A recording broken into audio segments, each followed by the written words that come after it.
Queen's Indian defense, Fianchetto, Nimzowitsch variation, quiet, check variation, Intermezzo line, 7.bg2c68.bc3d5.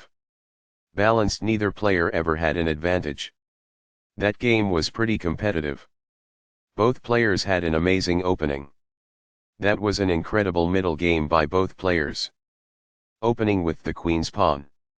The Indian game begins by controlling the important e4 square with the knight, rather than a pawn. By taking control of the crucial d5 square and creating a space on which the knight can move to c3 without obstructing the c-pawn, move c4 helps to create a strong center.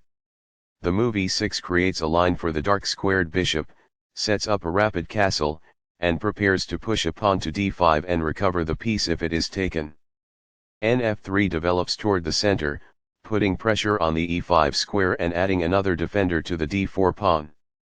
The light squared bishop is getting ready to be fianchetto by the queen's Indian defense on b7, where it will affect the long diagonal. The light squared bishop is getting ready to be fianchetto on g2, where it will be positioned on the long diagonal. ba6 immediately attacks the undefended c4 pawn, hoping to provoke b2-b3. b3 protects the c4 pawn and prepares to fianchetto the dark squared bishop to b2, where it will sit on the long diagonal. bb4 plus develops the bishop and puts the white king in check. bd2 develops the bishop, blocks the check and offers an exchange of dark squared bishops. b7 retreats the dark squared bishop after achieving the goal of misplacing white's dark squared bishop on d2, which would much prefer to be b2. Fianchetto move bg2 places the bishop on the long diagonal. The d5 pawn drive is prepared by c6, which also controls the d5 and b5 squares. bc3 moves the bishop to a square that supports the d4 pawn and opens up the d2 square. As it moves into the center, d5 engages the c4 pawn in combat.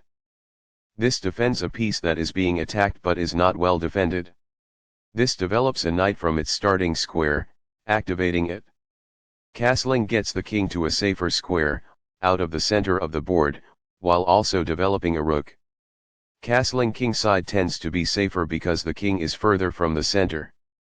Castling develops a rook, while also moving the king to safety. Castling to the same side of the board as the opponent tends to lead to less sharp positions as compared with opposite side castling. This hits in the middle and prevents the opponent from gaining ground. This uses a pawn to attack the center while vying for position. This keeps the material balance in check with good commerce.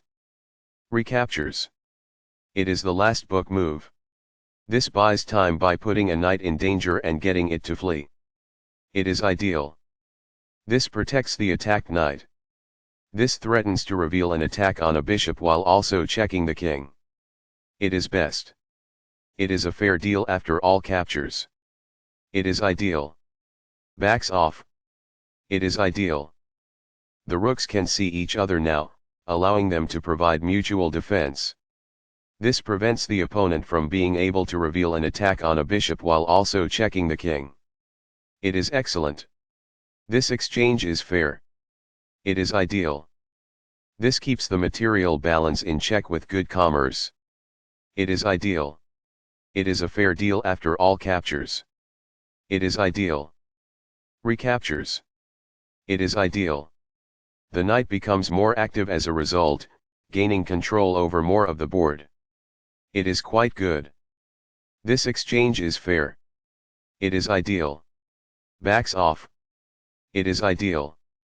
By moving a rook from its starting square, this activates it. It is ideal. A rook enters the action after developing outside of its starting square as a result. It is ideal. This can indicate that a queen was attacked. It is quite good. What I would have advised is that it is ideal. This provides an equal exchange of parts. This poses a knight-winning threat. It is ideal. An interesting move, although not technically the best. This prevents the opponent from being able to win a knight. It is good. Balanced, neither player ever had an advantage. That game was pretty competitive. Both players had an amazing opening. That was an incredible middle game by both players.